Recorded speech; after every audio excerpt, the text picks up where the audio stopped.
BJP തെരഞ്ഞെടുപ്പിൽ ജയിച്ചാൽ രണ്ട് കാര്യങ്ങളാണ് പൊതുവിൽ പറയാറുള്ളത്. ഒന്ന്, EVM അട്ടിമറി. ഇക്കുറിയും കോൺഗ്രസ് പറഞ്ഞിട്ടുണ്ട്. അല്ലെങ്കിൽ വർഗീയത പറഞ്ഞ് വിജയിച്ചു. പക്ഷേ BJP എത്ര കടുത്ത വർഗീയത പറഞ്ഞാലും അത് പറഞ്ഞില്ലെങ്കിലും BJPക്കെതിരെ പരമ്പരാഗതമായി നിലകൊള്ളുമെന്ന് വിശ്വസിക്കുന്ന ഒരു വിഭാഗമാണ് മുസ്ലിങ്ങൾ. ഈ മുസ്ലിം വോട്ടർമാർ ഈ തെരഞ്ഞെടുപ്പിൽ BJP എങ്ങനെ സമീപിച്ചത്? BJP ഇത്തവണ രണ്ട് മുസ്ലിം കോട്ടകൾ, മുസ്ലിം ഭൂരിപക്ഷ വോട്ടർമാരുള്ള രണ്ട് മണ്ഡലങ്ങൾ പിടിച്ചിട്ടുണ്ട്. ഒന്ന് BJP ജയിച്ചോ? BJP ജയിച്ചു. 30 കൊല്ലത്തിന് ശേഷം മറ്റേ കുന്ദർക്കി മണ്ഡലം, ഉത്തർപ്രദേശിൽ, യു പിയില്. മറ്റേത് ആസാമില് സമഗുരി. എത്രയോ വർഷങ്ങളായിട്ടൊരു മുസ്ലിം ജയിച്ചിരുന്നൊരു സ്ഥലം. അയാള് MP ആയിപ്പോയി. മകന് നിർത്തി. തവണ MP ആയി പോയി കഴിഞ്ഞപ്പോൾ മകൻ തോറ്റുപോയി. അത് ശരി. ഈ 94% മറ്റേ വോട്ട് ശതമാനം വരുന്ന സ്ഥലമില്ലേ ആസാമിൽ, ദുബ്രി, അവിടെ നിന്നാണ് ഈ MP ആയി പോയത്. ആ മറ്റേ 94% എന്ന് പറഞ്ഞാൽ മുസ്ലിം വോട്ടുകൾ അത്രയും ചെയ്യുന്ന സ്ഥലമാണ്. എക്സാക്ട്ലി. അവിടെ നിന്ന് ഇപ്പൊ കേരളത്തിൽ വന്നൊരു ഈ പണിക്കൊക്കെ വരില്ലേ, ഇവരൊക്കെ അവിടെ വോട്ടെടുപ്പാവുമ്പോ പോകും. അതിർത്തിയാ. അപ്പൊ അതുകൊണ്ട് ഈ പൗരത്വ പ്രശ്നം അല്ലാതെ അവരെ അലട്ടുന്നുണ്ട്. അങ്ങനത്തെ സ്ഥലമാണ് ഇന്ത്യയിലെ ഏറ്റവും കൂടുതൽ പോളിംഗ് ശതമാനം വരുന്ന സ്ഥലം. അവിടെ നിന്ന് MP ആയ ആൾക്ക് പകരം മണ്ഡലത്തിന്റെ പേര് സമഗുരി. അവിടുത്തെ പാർലമെന്റ് മണ്ഡലം ഏതാ? പാർലമെന്റ് മണ്ഡലം ദുബ്രി. അപ്പോ ഈ കഥ പറയാം. കുന്ദർക്കിയിൽ രാമവീർ താക്കൂർ, ഹിന്ദുവാണോ ജയിച്ചത്? രാമവീർ താക്കൂർ മുസ്ലിം ഭൂരിപക്ഷ മണ്ഡലത്തിൽ മുസ്ലിം സ്ഥാനാർത്ഥിയെ തോൽപ്പിച്ച് ജയിച്ചു. എക്സാക്ട്ലി. 11 പേരുണ്ടായിരുന്നു അവിടെ. രാമവീർ താക്കൂർ മുസ്ലിം ഭൂരിപക്ഷ സ്ഥലത്തെ ഏക ഹിന്ദു. ബാക്കി സ്ഥാനാർത്ഥികൾ മുഴുവൻ മുസ്ലിങ്ങളായിരുന്നു. അപ്പൊ മുസ്ലിം വോട്ടുകൾ സ്പ്ലിറ്റ് ചെയ്തു പോയി എന്നൊക്കെ നമുക്ക് തോന്നുന്നു. വേണമെങ്കിൽ പറയാമെന്ന് മാത്രമേ ഉള്ളൂ. 11 മുസ്ലിം സ്ഥാനാർത്ഥികളെയാണ് തോൽപ്പിച്ചത്. രാമവീർ താക്കൂർ, കുന്ദർക്കി മണ്ഡലം. ശരിക്കും ചരിത്രത്തിലേക്ക് പോകുന്ന മണ്ഡലമാണത്.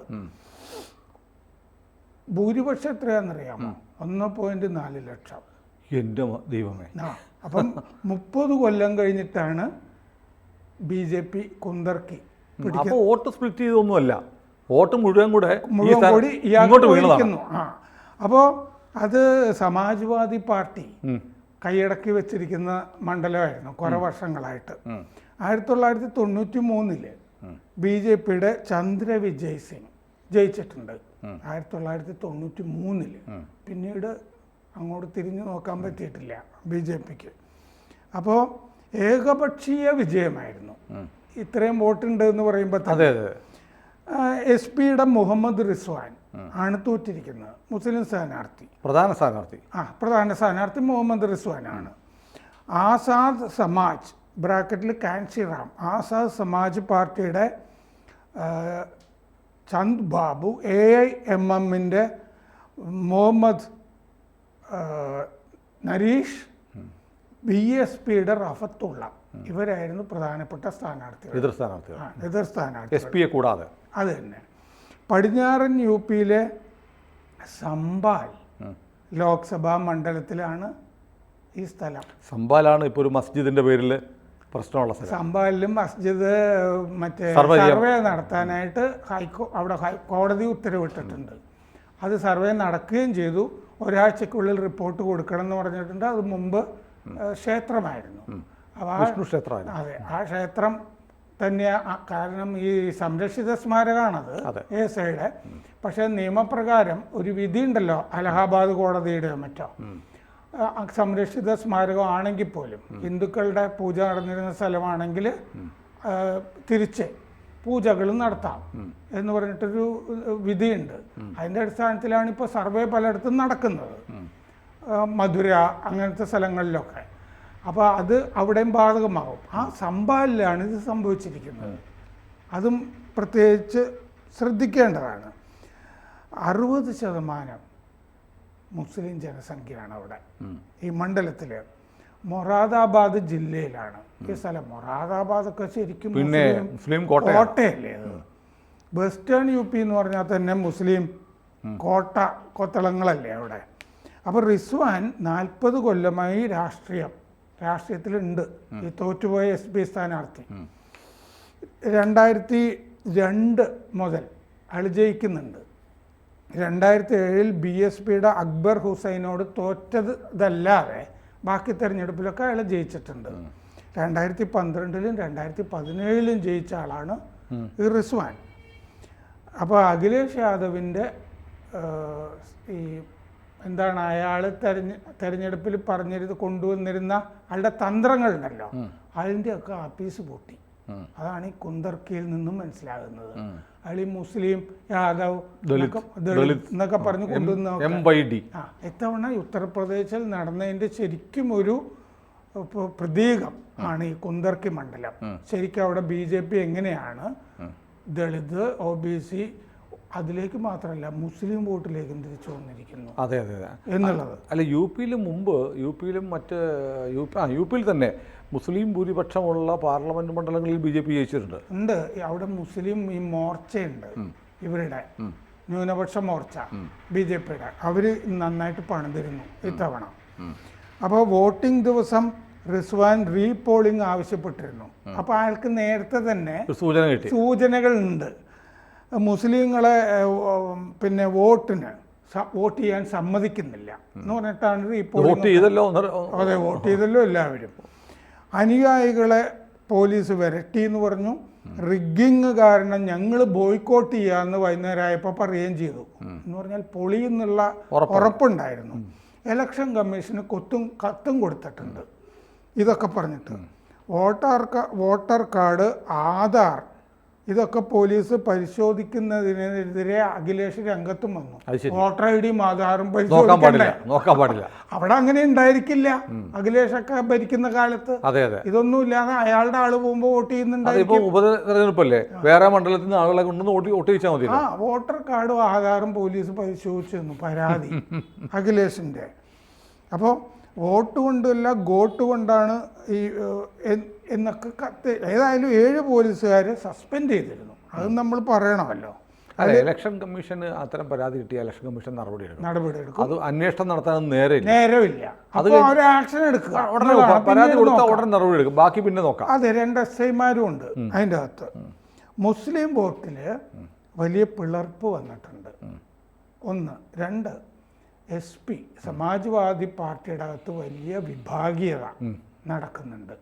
അത് പ്രത്യേകിച്ച് മൊറാദാബാദിൽ ഈ ലോക്സഭാ തെരഞ്ഞെടുപ്പ് നടക്കുന്ന കാലത്ത് ഞാൻ വായിച്ചായിട്ട് ഓർക്കുന്നുണ്ട്. അവിടെ അഖിലേഷ് യാദവ് പറയുന്ന സ്ഥാനാർത്ഥിയൊന്നും ഞങ്ങൾ നിർത്തുന്നില്ല എന്ന് മറ്റേ സമാജ്വാദി പാർട്ടിയുടെ തന്നെ അവിടുത്തെ നേതാവ് പറഞ്ഞൊരു സ്ഥലമാണ്. എന്നിട്ട് അഖിലേഷ് യാദവ് ഒരു മീറ്റിങ്ങിന് പോയപ്പോൾ പന്തൽ പൊളിച്ച് കളയുകയൊക്കെ ചെയ്തിരുന്നു മൊറാദാബാദിൽ. അപ്പോൾ അങ്ങേര് പറയുന്നത് നടക്കുന്ന സ്ഥലമല്ല ഇപ്പോൾ സമാജ്വാദി പാർട്ടിയിൽ. നല്ല പോളിംഗ് ഉണ്ടായിരുന്നു. യോഗിയുടെ പ്രചാരണം ശക്തമായിരുന്നു. BJPയുടെ മുസ്ലിം വിഭാഗം നന്നായിട്ട് ചെയ്തിരുന്നു. പിന്നെ യോഗി അവിടെ പറഞ്ഞിരുന്നു കൊട്ടാനായിട്ട് നമുക്ക് 2 കൈകളും വേണം എന്ന് പറഞ്ഞിരുന്നു എന്നാണ്. അപ്പോൾ ഹിന്ദുക്കൾ മൊത്തം വരണം എന്നുള്ളതാണ് ഉദ്ദേശിച്ചിരുന്നത്. അപ്പോൾ അവിടെ ഇപ്പോൾ നമ്മൾ ഇന്നലെ പറഞ്ഞിരുന്നല്ലോ, BJP 6 സീറ്റ്, SP 2 സീറ്റ്, അയൻ ചൗധരിയുടെ രാഷ്ട്രീയ ലോക്ദൾ 1. ആ ലോക്ദളും NDPയുടെ ഭാഗമാണ്. അപ്പോൾ 7 സീറ്റ് അവിടെ കിട്ടി. 2 SP-യിൽ നിന്ന് പിടിച്ചെടുക്കുകയും ചെയ്തു. പിന്നെ അസമിലെ മുസ്ലിം കോട്ട, മുസ്ലിം കോട്ടയിൽ ദിപ്ലു രഞ്ജൻ ശർമ്മ 26,000 വോട്ടിൻ്റെ ഭൂരിപക്ഷത്തിലാണ് ജയിച്ചിരിക്കുന്നത്. ശരിക്കും മുസ്ലിം കോട്ടയാണത്.